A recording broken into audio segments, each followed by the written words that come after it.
Bienvenue à tous. Afrique Presse, l'actualité en débat sur RFI et TV5 Monde avec Pascal Hérault du quotidien L'Opinion, Marie-Roger Biloa d'Africa International et puis David Chambiano de l'agence de presse People Télévision. Et c'est autour de 3 sujets cette semaine. En Côte d'Ivoire, Simone Gbagbo acquitté à l'issue de son second procès en assises. Les 6 membres du jury populaire ont innocenté l'épouse de l'ex-président ivoirien Laurent Gbagbo des charges de crimes contre l'humanité et crimes de guerre.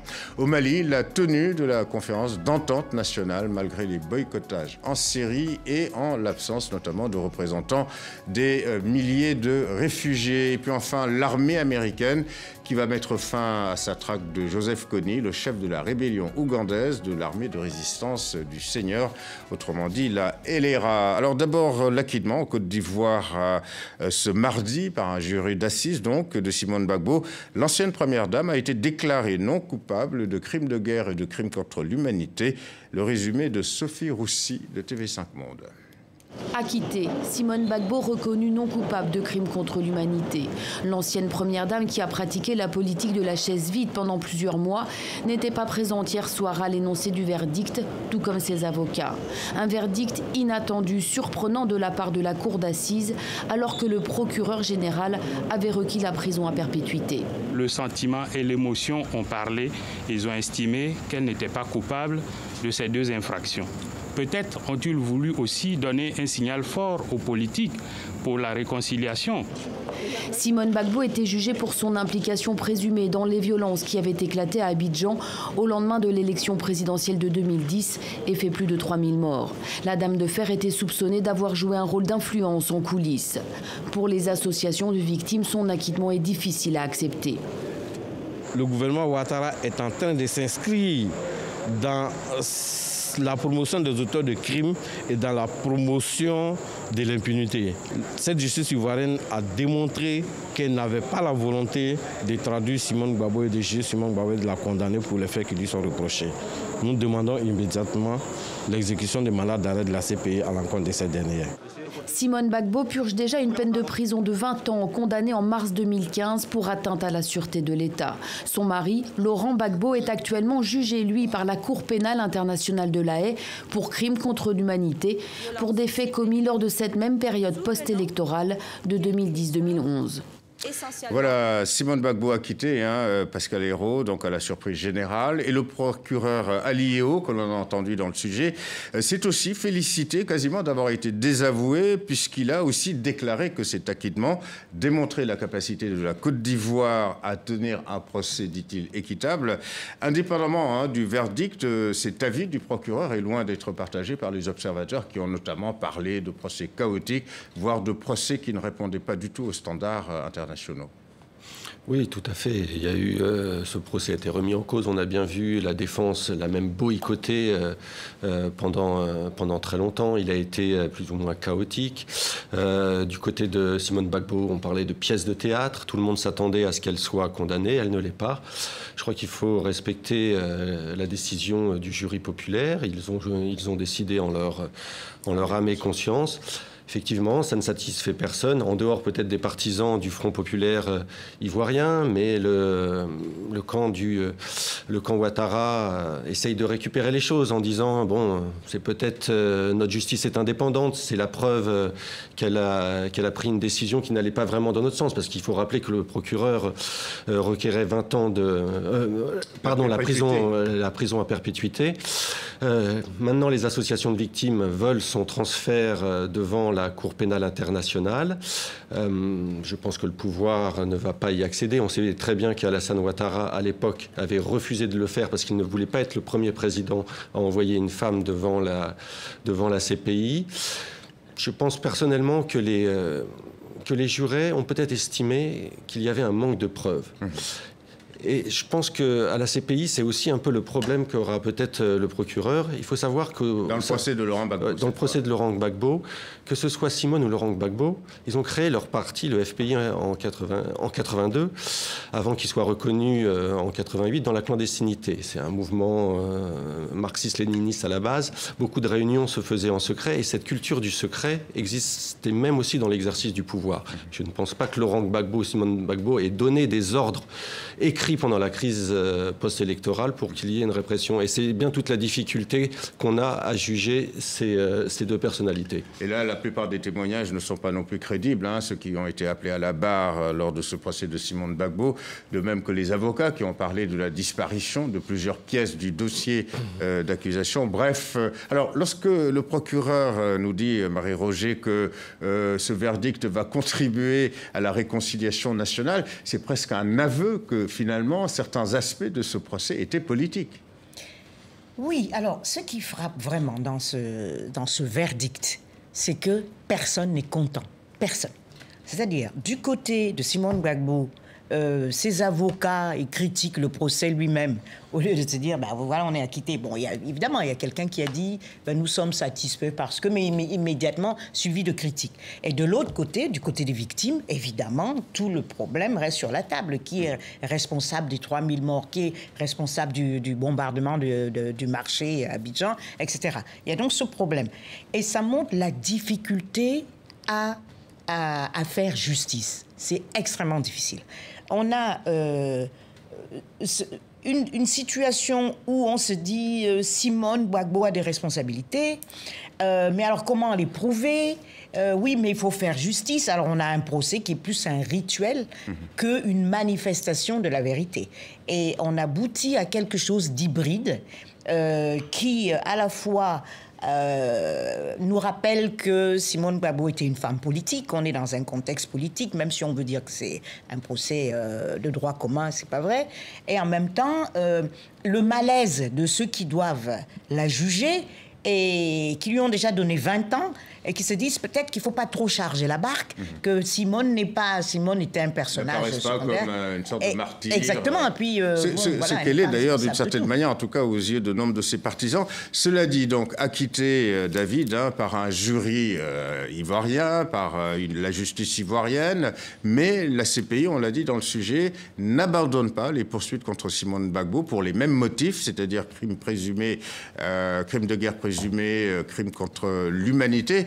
Tout comme cette CPI poursuit son époux, donc pour ces mêmes motifs. Alors, est-ce qu'on peut parler d'acharnement, comme le disent certains partisans de Laurent et Simone Gbagbo? On ne pourra pas parler d'acharnement, d'autant plus que le ministère public lui-même adoube déjà cette façon de voir. Non, mais est-ce qu'il n'y a pas d'acharnement de la part de la CPI, de la Cour pénale internationale? Ah oui, de la CPI, oui, on peut le penser. Mais moi, par rapport à cet acquittement, j'ai un double sentiment. D'abord, comme une sorte de déni de justice. Quand je dis déni de justice, il y a bien eu les escadrons de la mort, ce n'était pas une fiction. Il y a eu combien de milliers de morts. Sa culpabilité n'a pas été reconnue. Non, elle n'a pas été reconnue. Les preuves n'ont pas été là. Elles n'ont pas été là. Mais en tout cas, on peut se poser la question sur la question de la justice, du règlement judiciaire, de la crise politique en Côte d'Ivoire.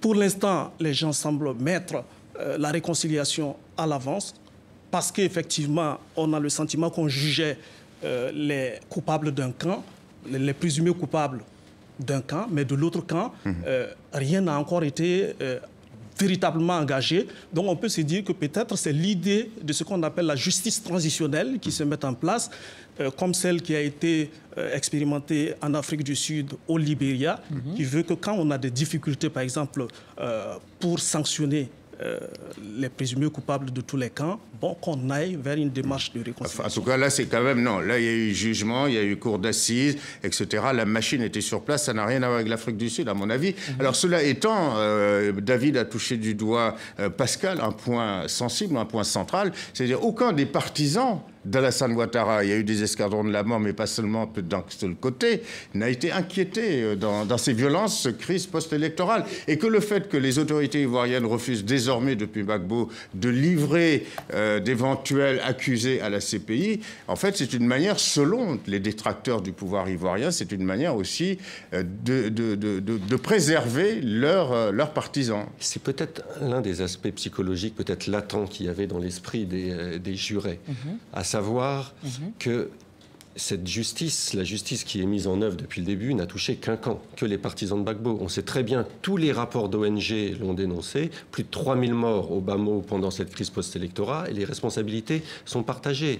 Les anciens seigneurs de guerre, les ex-rebelles, sont aujourd'hui à des postes de très haute responsabilité. Certains ont été pointés du doigt, ils ne font l'objet d'aucune sanction, d'aucune poursuite. Ni au niveau national, ni au niveau international. Alors même qu'il y a eu une commission d'enquête nationale qui a rendu ses conclusions. Donc, derrière tout ça, je pense que les jurés ont voulu peut-être rétablir un peu d'équité et puis demander que ce travail de réconciliation, parce que les recommandations de la commission Vérité et Réconciliation ne sont pas non plus toutes appliquées. Ce qu'il faut dire aussi, c'est que ça va être très difficile maintenant à la CPI pour le procureur. La stratégie du procureur, c'est démontrer l'existence d'un plan commun avec à la tête le chef de l'État, Laurent Gbagbo, et un certain nombre de personnalités qui ont œuvré à ce plan commun. À partir du moment où, en Côte d'Ivoire, Simone Gbagbo est acquitté de crimes de guerre et contre l'humanité, les mêmes crimes pour lesquels Laurent Gbagbo et Charles Blé Goudé sont poursuivis à ces pays, ça va rendre beaucoup plus difficile la démonstration de ce plan commun. Et je peux vous dire que dans l'entourage du ministère de la Justice ivoirien, on s'attend déjà à beaucoup de difficultés à la haie, parce que Maître Altit, l'avocat de Laurent Gbagbo, ça va être, je pense, un des premiers éléments qu'il va exploiter. Voilà. RFI TV5 Monde, et l'on passe au deuxième sujet d'Afrique Presse, le Mali, cette drôle de conférence d'entente nationale, conférence émaillée, Marie-Roger, de boycottage en série. Alors ce forum s'est ouvert à Bamako, on le sait, ce lundi, dans un contexte sécuritaire très dégradé, avec des attentats quasi quotidiens, et fermera ses portes dimanche 2 avril. Alors, il devait, ce forum, marquer une étape clé de la mise en œuvre de l'accord de paix dit d'Alger sur le Nord Mali. Hélas, tout le monde n'est pas au rendez-vous, à commencer par l'opposition, mais on note aussi que les réfugiés, qui sont des centaines de milliers dans les pays voisins du Mali, ne sont pas représentés. Et pourtant, aujourd'hui, on regarde le Mali, c'est comme une maison ouverte à tous les vents, parce que il y a tellement d'intervenants et on a du mal à voir qui contrôle un petit peu la situation. C'est-à-dire qu'il y a différentes forces en présence qui sont parfois équivalentes, alors qu'on aimerait que ce soit le pouvoir central, évidemment, qui ait la main dans le règlement le règlement de cette crise, mais on ne fait qu'assister à sa faiblesse, je ne sais pas, complètement généralisée, et on voit le fractionnement, le morcellement de l'opposition. Des groupes naissent presque tous les jours. Il y a les groupes armés. Des décisions sont contestées. Les décisions sont contestées. Des autorités sont tuées. Dans l'autre camp aussi, des assassinats ciblés. Et on a une situation plus dégradée qu'avant les accords d'Alger. Donc, c'est-à-dire qu'aujourd'hui, je ne sais pas si quelqu'un a une visibilité sur ce qui peut se passer au Mali aujourd'hui. Alors vous partagez, David, le point de vue de Marie-Roger, donc selon lequel finalement le président Ibeka, le gouvernement ne contrôle pas grand-chose. Il faut dire aussi que d'une certaine manière, ce pouvoir est un peu sous une tutelle internationale, c'est-à-dire lié aux accords d'Alger, lesquels accords d'Alger sont parrainés par la France, l'ONU et j'en passe.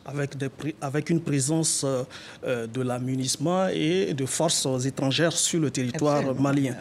Moi, le sentiment que j'ai par rapport à cette conférence d'entente nationale, c'est que j'ai le sentiment que c'est une rencontre préparatoire. Quand je dis une rencontre préparatoire, elle devait accoucher d'une charte de la réconciliation, de la paix et de l'unité nationale.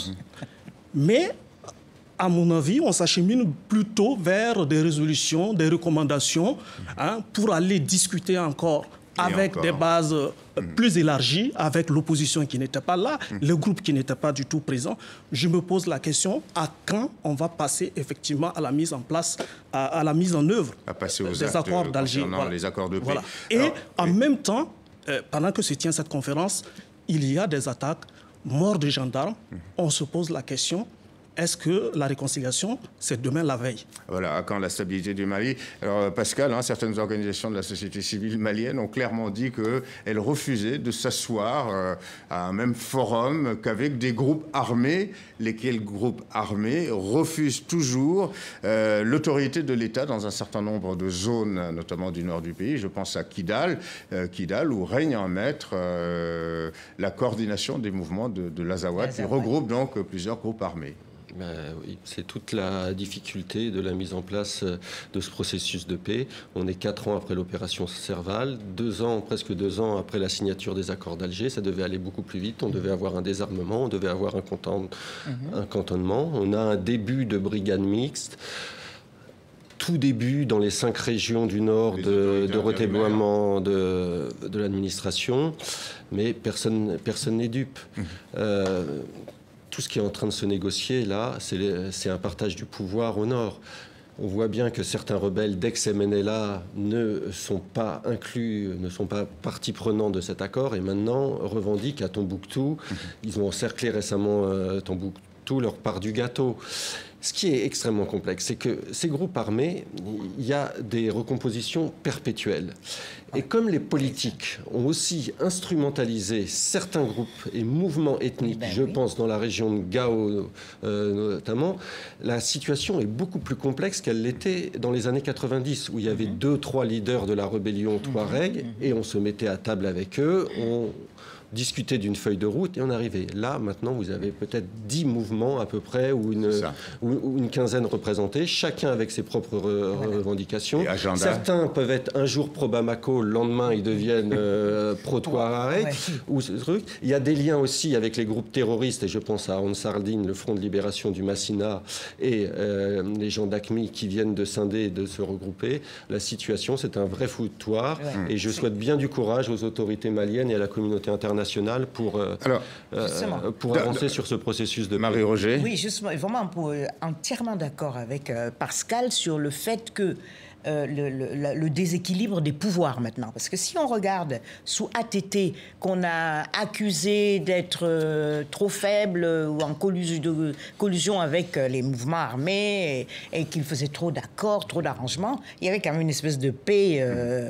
mais c'était une paix de façade, Marie-Roger, quand même. Oui, mais enfin, façade, quand personne n'est tué, c'est toujours mieux que ce qu'on a aujourd'hui, où on a donné beaucoup trop de pouvoir à l'opposition, c'est un peu ça, enfin, ces mouvements, c'est eux qui mènent la danse, les groupes armés, et on les a, enfin, la situation les a incités d'abord à se multiplier, à être manipulés, à changer de camp, à semer cette confusion absolument terrible qui fait que, en face, regarde le pouvoir à Bamako. On ne sait même plus à qui s'adresser, parce que qui est légitime au sein de l'Azawad, ils se sont scindés, etc. Qui est légitime à Kidal, qui est légitime à Gao. Pour moi, je pense que c'est une illisibilité absolument totale. Voilà, juste un dernier mot, mais brièvement, David, sur le fait que les réfugiés ne sont pas représentés à cette conférence d'entente nationale à Bamako. En tout cas, ils sont des milliers de réfugiés au Mali, au Burkina Faso, au Niger. Avec le sentiment d'être oubliés, finalement. Voilà, avec le sentiment d'être oubliés. Mais il faut dire aussi que la question n'est pas si simple parce que souvent eux-mêmes, ils ne sont pas volontaires souvent au retour. Voilà. Et l'on passe au dernier sujet d'Afrique Presse. La fin annoncée de cette traque par les forces spéciales américaines de Joseph Kony, le chef de la rébellion ougandaise de l'armée du Seigneur, la LRA, rendu responsable, tenez-vous bien, de la mort d'au moins 100 000 personnes en 30 ans. Alors, c'est le commandant en chef des forces américaines en Afrique, le général Tom Waldhauser, qui a annoncé cette décision en fin de semaine dernière. Comme vous le savez, depuis 2011, nous n'avons cessé de traquer Joseph Kony et ses bandits. Durant ces 5 ou 6 dernières années, nous avons mis en état de nuire 700 ou 1000 de ses acolytes. Certaines sources vous diront même que 4 des principaux lieutenants de Kony ont été éliminés. Aujourd'hui, notre engagement touche à sa fin. Voilà, toujours selon le chef donc de l'Africom, le général Waldhauser, David, l'opération anti-LRA de l'armée américaine, ordonnée en 2011 par l'ex-président Barack Obama, aura coûté entre 600 et 800 millions de dollars au budget américain. Alors, dans ces conditions, est-ce que son arrêt ne reflète pas, somme toute, aussi la politique de Donald Trump de songer d'abord à l'Amérique et puis surtout de faire table rase de l'héritage de son prédécesseur afro-américain? En tout cas, American First, l'Amérique d'abord.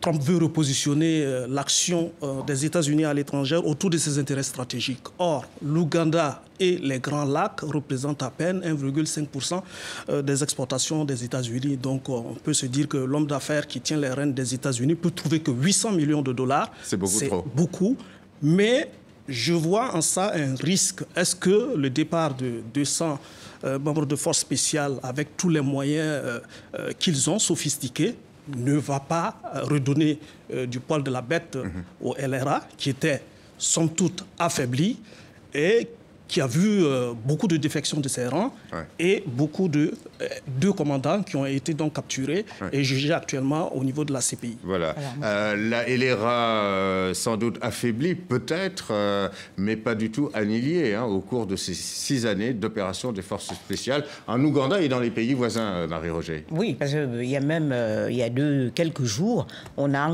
y a un des responsables de la LRA qui s'est rendu aux troupes, aux forces ougandaises en RCA. Vous voyez un peu, bon, ils commencent c'est la débandade.